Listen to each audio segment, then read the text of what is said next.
Hello guys, welcome all to my channel. இப்போ பார்க்க போகிற வீடியோ என்னன்னு பார்த்தீங்கன்னா, இந்த தமிழ்நாட்டில் கட்சின்னு எடுத்துக்கிட்டாலே ரொம்ப பரபரப்பாக, ரொம்ப இன்ட்ரெஸ்டிங்கோட, ரொம்ப எக்ஸைட்மெண்ட்டோட பேசக்கூடிய ரெண்டு கட்சி பார்த்தீங்கன்னா, ஒன்று டிவிகே, டிவிகே, டிவிகே. இன்னொரு சைடு பார்த்தீங்கன்னா, இன்னொருத்தவங்க டிஎம்கே தான். டிஎம்கே தான் நம்ம ஆட்சியில் வரப்போகுது இப்போ அப்படிங்கிற மாதிரி பேசிகிட்டு இருக்காங்க. அது மட்டும் இல்லை, இப்போ நேற்று கூட ஒரு இன்ட்ரெஸ்டிங்கான ஒரு விஷயம் நடந்துகிட்டு இருந்துச்சு. அது எல்லா news channel, social media viral, செம்ம வைரல். செங்கோட்டையன் யார்? இந்த செங்கோட்டையன். இந்த செங்கோட்டையன் இப்போ டிவிகேக்குள்ள வந்ததுக்கப்புறம் டிவிகே தாங்க ஜெயிக்க போகுது கண்டிப்பாக. இப்போ வர எலெக்ஷனில் இன்னும் எலெக்ஷனுக்கு பார்த்தீங்கன்னா இன்னும் ஒரு 6 மந்த் தான் இருக்குன்னு நினைக்கிறேன். அந்த எலெக்ஷனில் டெஃபினட்டாக டிவிகே தான் வின் பண்ண போகுது இப்படிங்கிற ஒரு ஆணித்தனமான ஒரு விஷயத்த ஆணி அடித்த மாதிரி, நங்குரத்தில் அடித்த மாதிரி நம்ம தலைவன் செங்கோட்டையன் சொல்லிட்டு போயிருக்காருங்க. ப்ரெஸ் மீட்டில் எல்லாருக்கும் முன்னாடியும் இன்னைக்கு ஃப்ரைடே இந்த விஷயம் நடந்திருக்குங்க.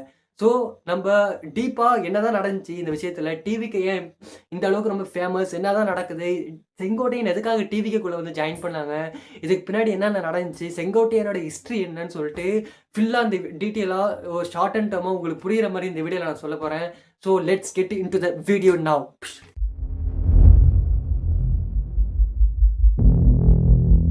யார் தான் இந்த செங்கோட்டையன்? யார் தான் இந்த செங்கோட்டையன்? நேத்து பார்த்தீங்கன்னா, செங்கோட்டையன் டிவிகேக்குள்ள என்டர் ஆனதுக்கப்புறம், டிவிகே தான்ப்பா ஜெயிக்க போகுது. இந்த வர கம்மிங் 6 மந்த் எலெக்ஷன் இருக்குன்னு நினைக்கிறேன். அந்த 6 மந்த்ல பார்த்தீங்கன்னா, டிவிகே தான்ப்பா அடுத்த சிஎம். செங்கோட்டையன் இந்த கட்சியில வந்து ஜாயின் பண்ணிட்டாங்கப்பா. என்னென்னமோ கான்ட்ரோவர்சி போயிட்டு இருக்கு.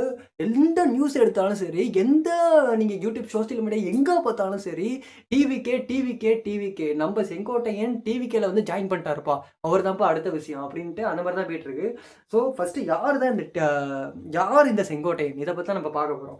ஸோ 1948 பார்த்தீங்கன்னா செங்கோட்டையன் வந்து பிறகுறாரு.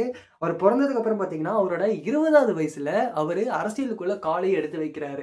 அப்படி எடுத்து வச்சதுக்கப்புறம் அந்த டைமிங்கில் பார்த்தீங்கன்னா 1972ல புரட்சி கவிஞர் எம்ஜிஆர் அவர்கள் வந்து கட்சி ஆரம்பிக்கிறாருங்க. கட்சி பேர் எல்லாருக்குமே தெரியும், த பிக் ஸ்டாண்டர்ட் கட்சி தான். ஸோ இங்கே வந்து இப்போ டிவிகேல பெரிய கட்சியாக பேசிகிட்டு இருக்காங்களோ அந்த செஞ்சுரியில் அப்போது 1972ல ஏடிஎம்கே ஏடிஎம்கே ஏடிஎம்கே பிக் ஸ்டாண்டர்ட் கட்சிங்க அந்த டைமிங்கில். ஸோ அப்போ பார்த்தீங்கன்னா டிஎம்கேவும் சரி ஏடிஎம்கேவும் சரி எல்லாரும் ஒரே கட்சியில் தான் இருந்தாங்க. கருணாநிதி அவர்களும் சரி, புரட்சி கவிஞர் எம்ஜிஆர் அவர்கள் சரி ஒரே கட்சியில் தான் இருந்தாங்க. கட்சியை ஒன்றா தான் நடத்திட்டு இருந்தாங்க.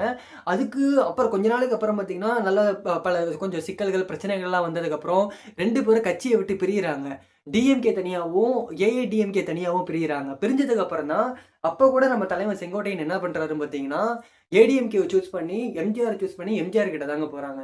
போனதுக்கப்புறம் எம்ஜிஆரும் பார்த்தீங்கன்னா கட்சியில் நிற்கிறாங்க, சிஎம்மும் ஆகுறாங்க.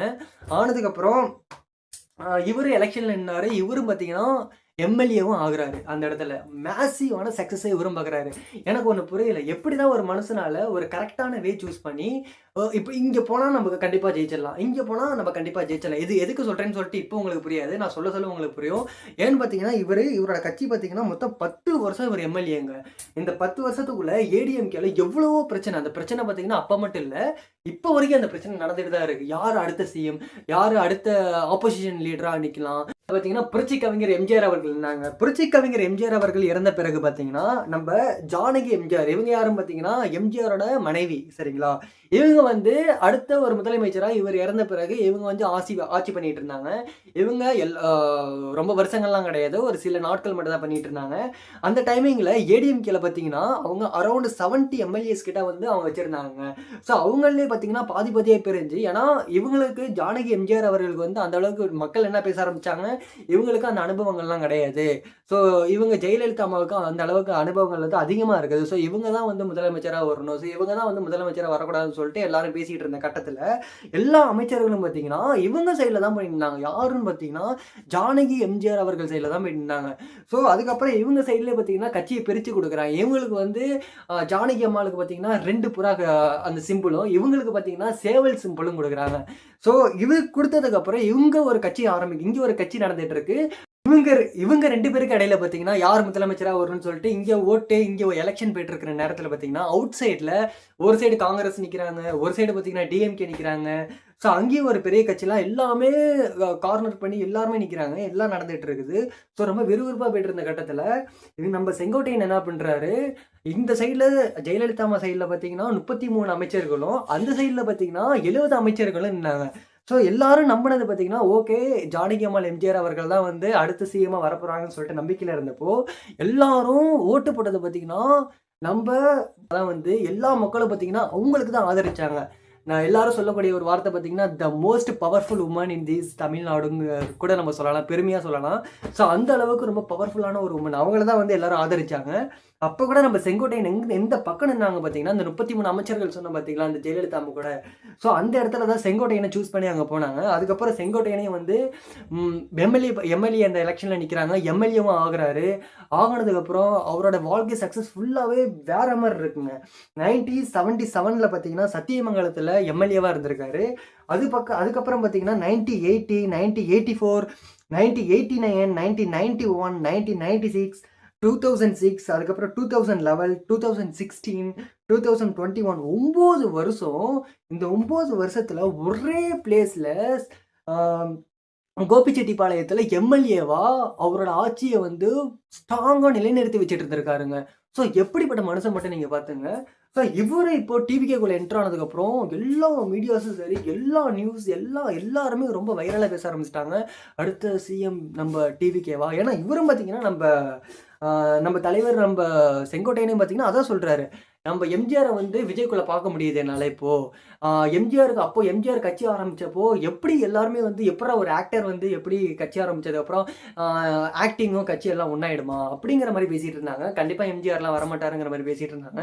அதுக்கப்புறம் இவரோட இது பார்த்தீங்கன்னா, மேசிவான ஒரு குரோத்தா இருந்துச்சு. எம்ஜிஆர் வந்து முதலமைச்சரா ஆனாரு.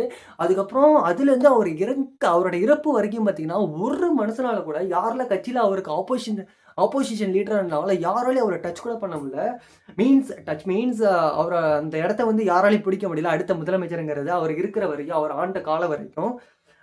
அதே போல தான் நம்ம செங்கோட்டையன் என்ன சொல்லியிருக்காருன்னா, எம்ஜிஆருக்கு எப்படி எதிர்ப்புகள்லாம் இருந்துச்சோ, அதுக்கப்புறம் எப்படி அவர் அதெல்லாம் அடிச்சு தூக்கி போட்டு ஒரு முதலமைச்சர் ஆனாரோ, அதுக்கப்புறம் எந்த ஒரு ஆப்போசிஷன் லீடராலயும் அந்த பிளேஸ பிடிக்க முடியலையோ, அதே மாரி தான் நம்ப டிவிகே கட்சியோட தலைவரும் விஜய் அவர்களும் அதே மாரி தான் வருவாங்கங்கிற மாரி சொல்லிட்டு போயிருக்காரு. அது மட்டும் இல்ல, நம்ம செங்கோட்டையன் ஏர்போர்ட்ல இறங்குனதுக்கப்புறம் அவரோட கார்ல பார்த்தீங்கன்னா, காரோட அந்த அவுட் சைட்ல பார்த்தீங்கன்னா, அவர் 2 ஃபிளாக காமிச்சிருக்காரு.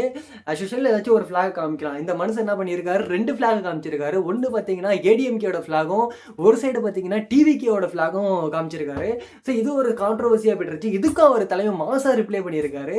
ஸோ என்னன்னு பார்த்தீங்கன்னா, ஏடிஎம்கேவும், டிவிகேவும் எனக்கு வந்து வேற வேற இல்ல. நான் எல்லாமே ஒண்ணா தான் பார்க்குறேன். ஸோ அடுத்து எதுக்காக ஏடிஎம்கே ஃபிளாக் காமிச்சாங்கன்னா, அடுத்து எம்ஜிஆரா நான் வந்து விஜய பார்க்குறேங்கிற மாரி சொல்லிட்டு பிரஸ் மீட்ட முடிச்சுட்டு போயிருக்காரு. ஸோ உங்களோட ஒப்பீனியன் என்ன சொல்லிட்டு மறக்காம இந்த வீடியோல கீழ கமெண்ட் செக்ஷன்ல சொல்லுங்க. ஸோ பிகாஸ் பார்த்தீங்கன்னா, இன்னும் கம்மிங் 6 மந்த்ல ஏகப்பட்ட பாலிடிக்ஸோட நியூஸ்லாம் வரும். ஸோ எல்லா நியூஸும் நான் கேதர் பண்ணி, இன்வெஸ்டிகேஷன் பண்ணி, டெஃபினட்டா உங்களுக்கு ஷார்ட் அண்ட் டேர்மா இந்த வீடியோக்குள்ள நான் அப்லோட் பண்ணிக்கிட்டே இருப்பேன் இந்த சேனல்ல. மறக்காம நீங்க இந்த வீடியோவ பார்த்துட்டு லைக் பண்ணுங்க, சப்ஸ்கிரைப் பண்ணுங்க, முக்கியமா ஷேர் பண்ணுங்க. இன்னொரு விஷயம் என்ன பார்த்தீங்கன்னா, ஃபர்ஸ்ட் டைம் நான் இந்த சேனல் வந்து நான் கிரியேட் பண்ணி ஃபர்ஸ்ட் வீடியோவா இந்த வீடியோவை நான் அப்லோட் பண்றேன். ஸோ உங்களோட ஆதரவு வந்து எனக்கு ரொம்ப ரொம்ப முக்கியம். உங்களோட சப்போர்ட் எனக்கு ரொம்ப ரொம்ப முக்கியம். So bye. Next video we will see. Bye.